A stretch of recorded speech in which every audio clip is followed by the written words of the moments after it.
이제 이스라엘 백성들의 광야 생활에서 매우 중요한 시기가 다가왔습니다. 40년 광야 생활을 마치고 그들은 가나안에 들어가기 위해서 이제 출발해야 되는 순간입니다.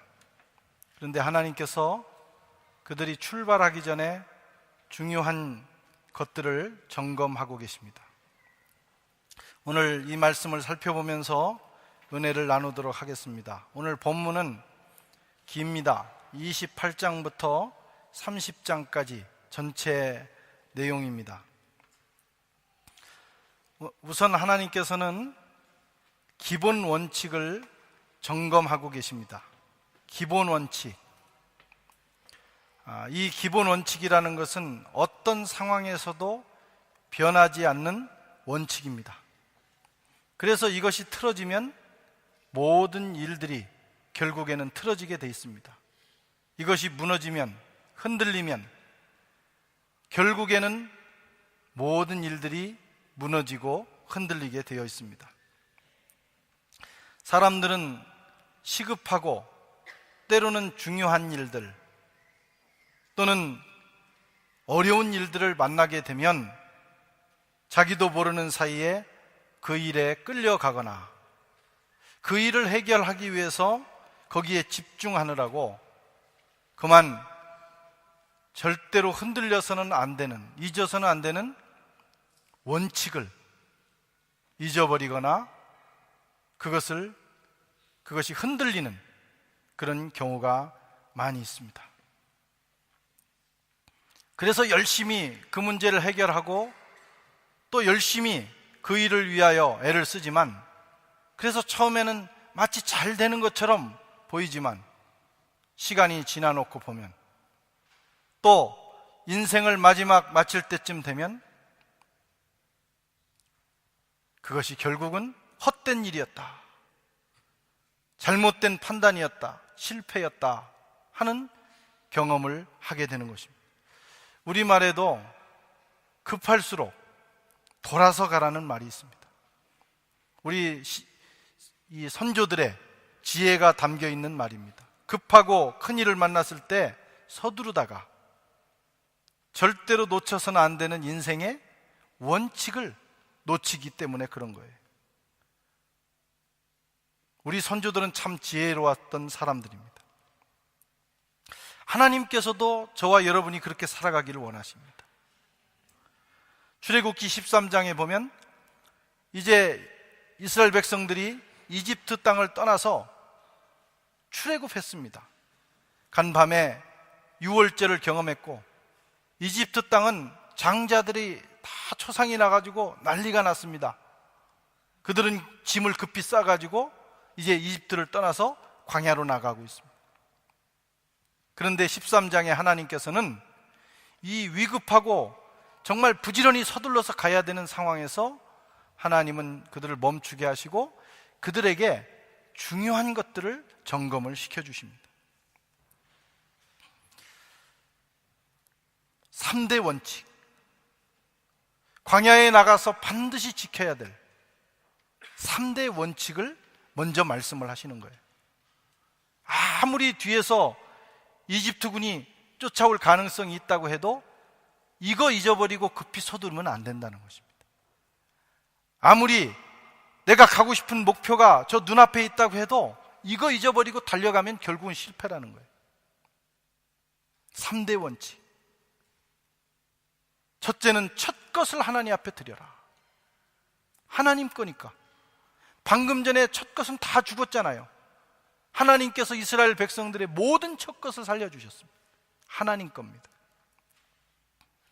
두 번째로 무교병을 먹어라. 무교절을 지켜라. 하나님의 은혜로 거룩하게 된 백성이니 더럽히지 말라는 거예요. 세 번째로 구름기둥, 불기둥을 따라서 살아라. 오늘로 말하면 성령을 따라서 살라는 것입니다. 이 3대 원칙을 잘 지키면서 나아가면 앞으로 펼쳐질 광야 생활 또 가나안을 점령하는 모든 과정에 하나님께서 함께 하시고 도와주시고 결국은 그들은 이 일을 성취하게 된다는 것입니다.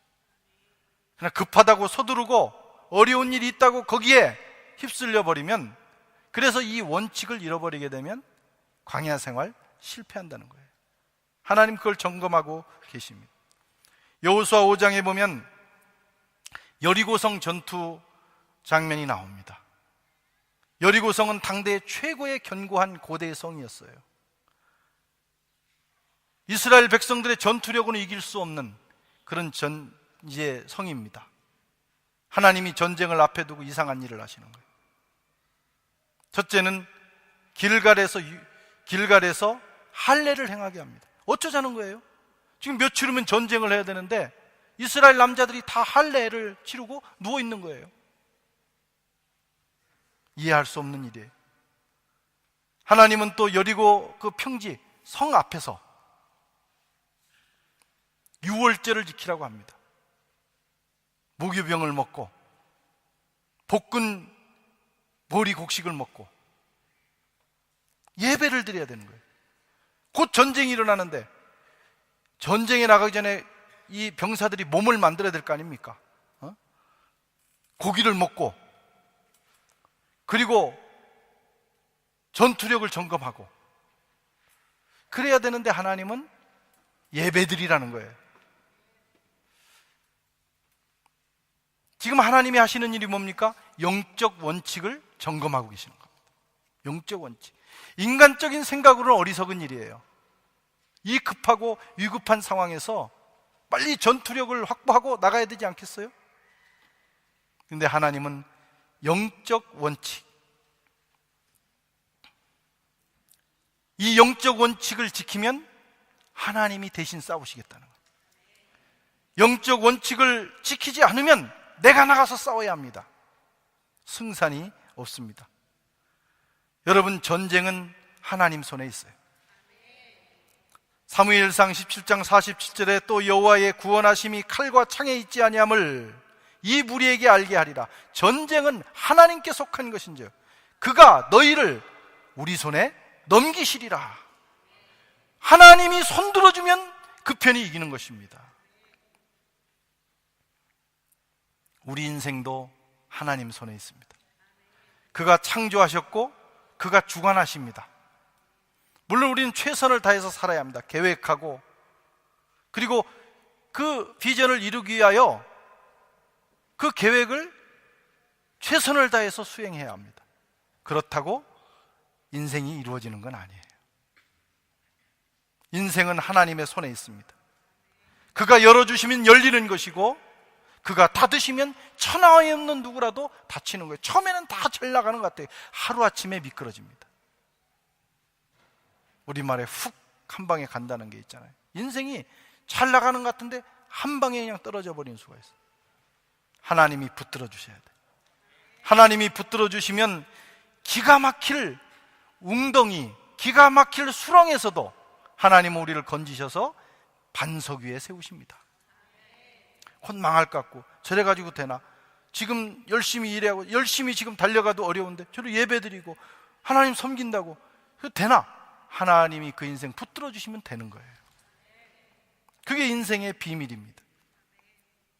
잠언 16장 9절에 사람이 마음으로 자기의 길을 계획할지라도 그의 걸음을 인도하시는 자는 여호와시니라. 유학생들, 우리 교회는 젊은이들이 많지만 이 젊은이 시절에 여러분 최선을 다해야 돼요. 꿈을 가지고 인생을 계획하고 최선을 다해야 합니다. 그러나 깨달아야 하는 것은 그것을 이루게 하시는 이는 하나님이시다. 최선을 다해야 돼. 그보다 더 최선을 다해서 하나님을 의지하셔야 돼. 많은 사람들이 반대로 행합니다. 반대로 하나님을 의지하지 않고 영적 원칙을 준수하지 않습니다. 그래서 평소에는 기도도 하고 예배도 잘 드리고 봉사하고 헌신하다가 인생의 중대한 일을 만나면 그만 그거 해결하느라고 이 중요한 영적 원칙을 망각해버리는 거예요. 하나님을 신뢰하지 않는 거예요. 평소에 우리가 하나님을 섬기듯이 평소에 하나님을 신뢰하고 영적 원칙을 준수했듯이 우리가 그 상황에서도 여전히 같은 길을 걸어가면 그 인생은 흔들리지 않습니다. 하나님께서 붙들어 주십니다. 학생들도 평소에는 잘합니다. 근데 시험 때가 되면 주의를 범해요. 시험 때가 되면 기도 안 해요. 시험 때가 되면 봉사하지 않습니다. 평소에 하듯이 모든 상황에서 변함이 없어야 돼요.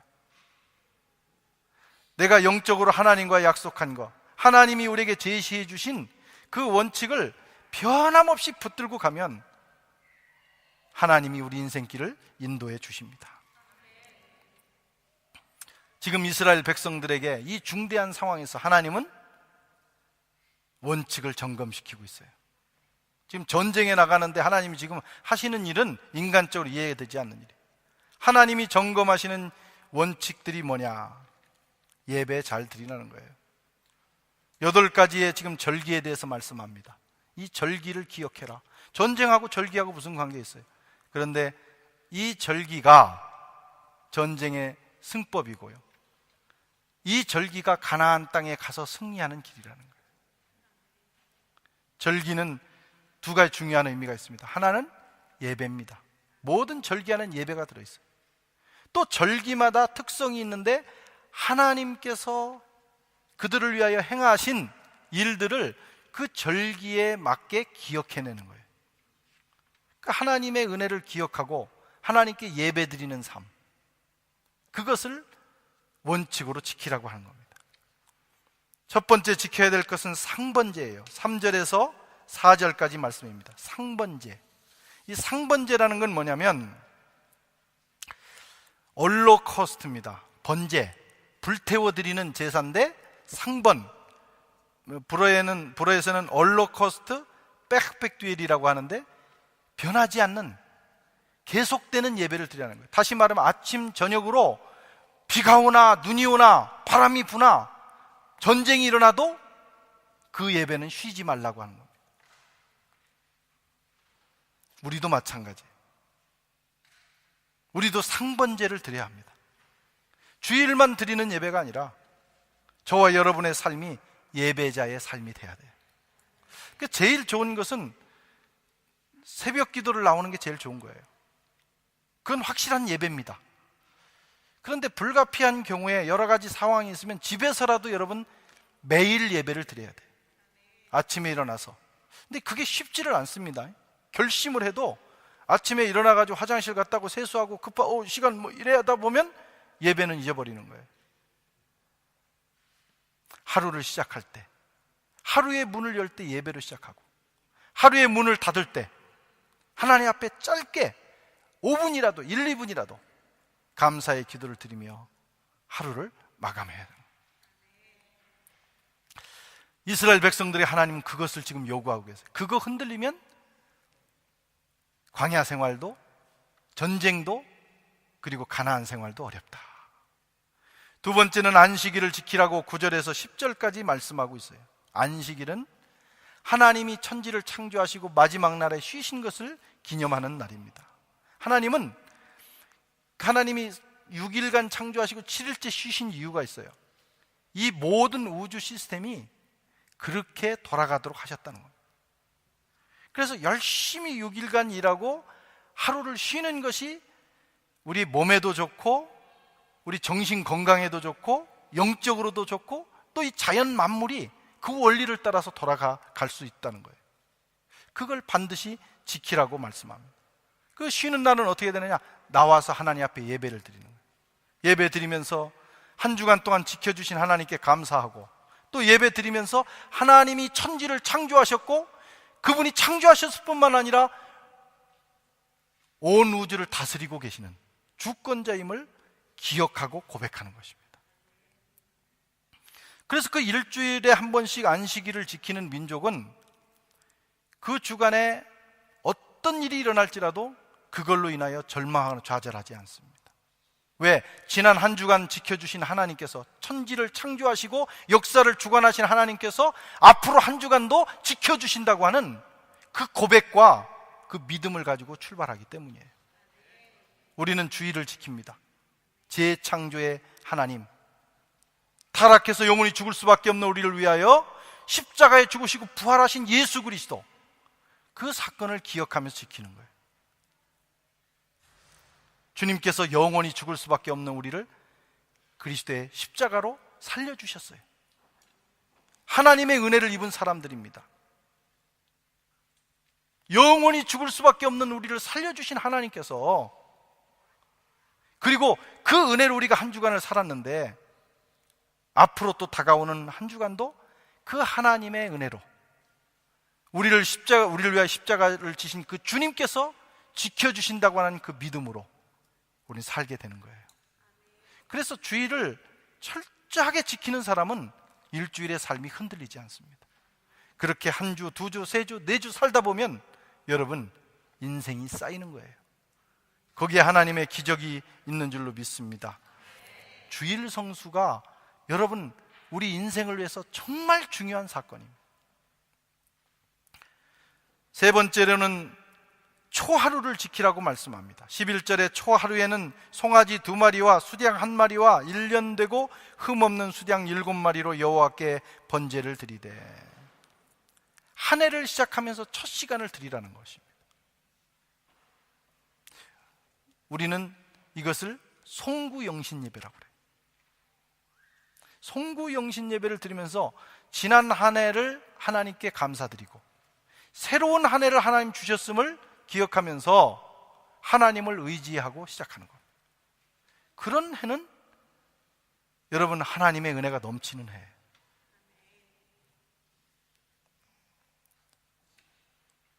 그래서 송구영신 예배를 빠지시면 안 돼요. 한 해를 마감하면서 새로운 한 해를 시작하면서 가장 중요한 시간입니다. 1년에 그 시간에 나오셔서 예배를 드리셔야 합니다. 또 어린 양의 피로 구원을 받은 유월절을 지키라고 말씀합니다. 16절 17절 같이 읽어보겠습니다. 첫째 달 여호와를 위하여 지킬 유월절이며 또 그 달 15째 날은부터는 명절이니, 유월절이 뭔지 아시잖아요. 출애굽기 12장에 나오는 하나님의 심판으로부터 그들의 장자가 구원을 받았어요. 이 사건으로 이스라엘 백성들은 이집트와 구분이 되고 그들은 출애굽을 하게 됩니다. 노예의 신분에서 자유의 신분이 됐고 이집트의 백성에서 하나님의 백성이 됐습니다. 저주의 백성, 저주받은 삶을 살았잖아요. 노예로. 그러나 그들은 축복의 가나안 땅을 향하여 나가는 축복받은 백성이 됐어요. 이게 유월절입니다. 여러분, 그런데 유월절이 어떻게 이루어졌어요? 이스라엘 백성들이 잘나고 이스라엘 백성들이 노력해서 됐습니까? 그렇지 않습니다. 하나님께서 준비하신 어린 양의 피로 이루어진 거예요.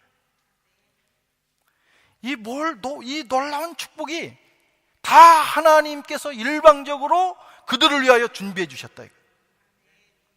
그래서 유월절을 은혜라고 합니다. 유월절의 사건은 은혜의 사건이에요. 저와 여러분이 구원받은 거, 내가 계획해서 구원받았습니까? 내가 선해서 구원받았습니까? 여러분들이 무슨 엄청난 구제를 해서 구원을 받았습니까? 우리도 알지 못할 때, 아니 우리가 아직 하나님과 원수되었을 때 그리스도께서 우리를 위하여 십자가에 죽으심으로 우리가 구원에 이르게 된 거예요. 은혜입니다. 하나님의 선물입니다. 우리의 과거가 하나님의 은혜의 선물이었다면 왜 우리의 미래는 하나님의 은혜의 선물이 아니겠어요? 유월절을 지키라는 건 하나님의 은혜를 기억하라는 거예요. 지금까지도 하나님의 은혜로 우리가 살았으니 앞으로도 하나님의 은혜로 살 것이다. 아멘. 여러분, 우리가 지금까지 산 거 하나님의 은혜인 줄 믿으십니까? 하나님의 은혜예요. 그렇다면 오늘부터 우리가 죽는 날까지 우리는 뭘로 삽니까? 내 실력과 내 능력으로 삽니까? 그렇지 않아요. 그건 우리가 하나님 앞에서 그냥 흉내만 내는 거예요. 하나님이 은혜를 부어주셔야 삽니다. 그리고 그 하나님은 우리에게 여전히 은혜를 부어주실 것입니다. 그래서 유월절을 지키는 사람은요, 이 하나님의 은혜를 기억하는 사람은 인생이 담대합니다. 어떤 일을 만나도 두렵지 않습니다. 이 세상뿐만 아니라 우리가 목숨이 끊어져서 우리 영혼이 육체를 떠나는 날, 여러분 그날 상상하면서 두렵습니까? 안 두렵습니까? 생각을 안 해보셨어요? 반드시 죽는 날이 있어요. 그날이 두려운 사람은 아직 은혜에 대한 믿음이 부족한 거예요. 과거도 하나님께서 십자가의 은혜로 우리를 구원하셨다면 우리의 미래 천국 들어가는 것도 하나님의 은혜에 맡겨야 합니다. 하나님의 은혜가 우리를 이끌어 갈 것입니다. 할렐루야. 그 밖에 77절, 나팔절, 대속죄일, 장막절을 지켜야 된다고 말씀합니다. 77절은 열매를 드리는 거예요. 우리는 은혜만 받고 사는 사람이 아니라는 거예요. 네가 가나안에 들어가면 열매를 하나님 앞에 드려라. 감사하라는 겁니다. 나팔절은 신약적인 의미로는 복음의 나팔을 불라는 것입니다. 대속죄일은 매년 백성들이 심령을 괴롭게 하며 회개하는 날이에요. 회개를 멈추면 안 된다는 거예요. 장막절은 한 주간 한 해 동안 주신 것을 저장하며 감사드리며 그 축복을 이웃과 나누는 날이에요. 나만 잘 먹고 잘 살면 안 된다는 거예요. 이웃과 더불어. 교회는 이런 여러 가지 절기들을, 민수기에 나온 절기들을 교회력에 담아놨어요. 신약적인 의미로 해석해서. 그래서 이 원칙을 잘 지키는 방법이 뭐냐면 교회 생활을 잘하는 거예요. 그러면 나도 모르는 사이에 1년 동안 교회력에 의한 교회 시스템이 돌아갈 때 내가 거기서 가서 예배만 드리게 되면 나도 모르는 사이에 영적 원칙을 준수하게 되는 거예요. 근데 아무리 믿음이 좋아도 교회 생활을 성실하게 하지 않고 떠나서 자기 나름대로 신앙생활을 하면 1년, 2년 안에 신앙이 무너집니다. 왜곡된다 이거예요. 건강하지 않습니다. 어쨌든 여러분, 우리가 인생을 살아가면서 이 영적 원칙을 지키는 일은 중요합니다. 왜냐하면 하나님께서 우리 인생의 주관자시기 때문에 그래요.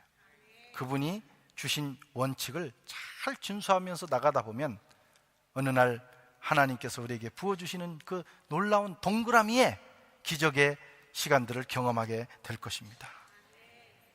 세 번째로 서원하고 서원한 것을 이행할 것을 말씀하셔요. 왜 갑자기 또 절기 말씀하시다가 갑자기 서원에 대한 말씀을 하셨을까? 1, 2절을 같이 한번 읽어보겠습니다. 모세가 이스라엘 자손 지파의 수령들에게 말하여 이르되 여호와의 명령이 이러하니 사람이 여호와께 서원하거나 결심하고 서약했으면 깨트리지 말고 그가 입으로 말한 대로 다 이행할 것이니라. 아멘. 이걸 잘 들으셔야 합니다. 설교가 좀 이렇게, 이 강의 설교는 좀 딱딱하고 좀 어려운 면도 있어요. 막 재밌는 얘기하고 뭐 시사적인 얘기하고 하면 뭐 웃고 울고 그러면 굉장히 좋을 것 같지만 그거보다 더 중요한 것은 하나님 말씀을 잘 깨닫고 그 원칙을 마음에 정하는 게, 그 마음에 확정하는 게 중요합니다. 자, 이 서원이 뭐냐 이거예요. 서원. 하나님께서 왜 서원을 갑자기 말씀하셨는가? 이 서원이라는 것은 사람이 인생의 중대사를 앞에 놓고 하나님과 쉽게 말하면 딜을 하는 겁니다. 하나님과 협상하는 거예요. 하나님, 제가 정말 이 인생의 문제를 해결해야 되는데 이건 반드시 하나님의 능력이 필요합니다. 그러면 제가 하나님께서 이것을 들어주시면 저는 하나님께 이렇게 하겠습니다. 하나님은 은혜로 다 부어주시는 분이시지만 그러나 어떤 부분에서는 이런 서원이 필요하다 이거예요. 그것이 바로 서원 제도인데 가나안 땅에 들어가거나 또 가나안을 점령하는 그 전쟁의 과정에서 인간의 힘으로 해결할 수 없는 여러 일들을 만나게 된다는 걸 하나님 아신 거예요. 그래서 하나님께서 그때 이 카드를 써라. 카드로 말하면 저는 이 포커나 이 카드를 해본 적은 없지만 모든 그 게임에는 와일드 카드라는 게 있어요. 우리 뭐 화투라든가 윷놀이라든가 뭐 뒤집기, 뭐 하여튼 그 상황을 한 번에 뒤집어 버릴 수 있는 그런 그 카드가 있어요. 그러니까 이 서원을 제가 어떻게 이해를 해야 될까 하다가 이게 게임에서 와일드 카드 같은 것이다. 그걸 놓고 찬스를 쓰는 겁니다. 하나님께서는 참 유머러우신 분이에요. 그냥 도와주시지 않고 이런 것도 제시해 주셨어요. 약으로 말하면 우황청심환 같은 거예요. 근데 그게 좋다고 맨날 먹으면 안 됩니다. 그러나 급한 경우를 위해서 가지고 있다가 딱 한두 번 먹을 수 있는 거예요. 아마 이 서원은 그런 것이 아닌가 생각이 됩니다. 서원이 필요하다. 성경에도 많은 주님의 사람들이 서원을 통해서 하나님의 역사를 이루었습니다. 어느 날 야곱이 형에게 쫓겨서 외삼촌 집으로 갑니다. 앞이 캄캄합니다. 돌아갈 수도 없습니다. 앞으로 무슨 일이 날지 모릅니다. 그 밤에 베델에서 하나님께서 나타나셨어요. 하나님 체험을 하고 난 이 야곱이 하나님 앞에 어떻게 합니까?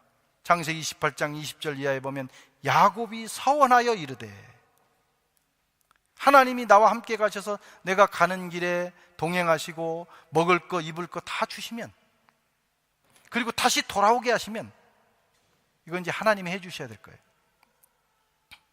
저는 여기서 예배를 드리고 저는 내 소득의 10분의 1을 하나님께 드리겠나이다. 하나님이 그 소원을 들으셨어요. 그리고 결국은 야곱도 그것을 이행합니다. 그런데 대개 사람들은 서원할 때는 하고 그 하나님 다 들어주시고 나면 꼭 잊어버리는 능력이 있어요. 그래서 야곱이 잊어버리잖아요. 결국은 하나님께서 다른 사건을 통해서 그 일을 하게 만드십니다. 반드시 지켜야 합니다. 한나도 마찬가지입니다. 서원하고 기도함으로 사무엘을 얻었어요. 애가 없었어요. 당시의 여인이 아이가 없다는 것은 모든 기득권을 잃어버리는 거예요. 그리고 부인나라라고 하는 또 다른 부인에게 이제 밀리기 시작합니다. 그래서 그가 한 일은 하나님 앞에 서원한 거예요. 사무엘상 1장 11절, 서원하여 이르되 만군의 여호와여, 만일 주의 여종의 고통을 돌아보시고 나를 기억하사 주의 여종을 잊지 아니하시고 주의 여종에게 아들을 주시면 내가 그의 평생의 글을 여호와께 드리고 삭도를 그의 머리에 대지 않겠나이다. 하나님이 들으시고 태의 문을 여셨어요. 위대한 사무엘이 거기에서 태어났습니다. 다윗도 많은 전쟁을 합니다. 그래서 다윗이 승승장구하잖아요. 비밀이 있어요. 그도 서원했습니다. 시편 61편 5절 같이 읽겠습니다. 주 하나님이여, 주께서 나의 서원을 들으시고 주의 이름을 경외하는 자가 얻을 기업을 내게 주셨나이다. 여러분 인생에 반드시 넘어야 될 중대사가 있으면 인생에서 몇 번 정도는 한번 서원 기도를 체험하시기 바랍니다. 능력이 있습니다. 서원은 그 백성들이 가나안을 점령할 때, 또 가나안에 들어가 살 때 중대한 결심을 할 때를 위해서 하나님이 주신 비책입니다. 영적 와일드 카드입니다. 여러분들에게는 영적 와일드 카드가 있어요? 우리에게 허락해 주신 거예요. 그 있는데 활용하지 않고 기도하지 않고 살아가면 바보죠. 그걸 한번 사용해서 여러분의 인생을 돌파해 보시기를 바랍니다. 그러나 기억해야 될 것은 반드시 지켜야 된다. 해로울지라도 지켜야 합니다. 왜? 하나님과 약속이니까. 여러분 중에 혹시 부모님이 서원을 했거나 아니면 내 자신이 어떤 상황을 위해서 서원했는데 그 하나님이 역사하셨는데 잊어버리고 있는 분이 계시다면 지금 회개하시고 그 서원을 갚으셔야 돼요. 아멘. 하나님 안 잊어먹으셔요. 또 그렇게 말씀을 하셨어요. 사무엘을 얻었을 때 여러분, 한나가 그 아들, 겨우 얻은 아들, 그 어린 나이에 성전에 바치기가 얼마나 어려웠겠어요. 보통 사람 같으면 그냥 내가 그때 그런 기도한 것은 좀 미쳐서 그랬나 봐. 그냥 이렇게 날 수도 있었는데, 이렇게 생각하면서 자기를 위로하면서 안 바쳤을 수도 있어요. 그러나 지켜야 됩니다. 그는 지켰어요. 그랬더니 하나님께서 사무엘을 당대의 가장 위대한 선지자로 세워주셨습니다. 떠오르는 것이 있으면 여러분, 하나님 앞에 서원을 갚으십시오. 인생은 하나님의 손에 달려 있습니다. 어려운 일, 큰 일 만날 때 두려워하거나 당황하거나 서두르지 말고 영적 원칙을 먼저 점검하시고 하나님을 의지하십시다. 그러면 하나님께서 저와 여러분의 인생을 가장 아름답게 소망의 항구로 인도해 주실 것입니다. 기도하겠습니다.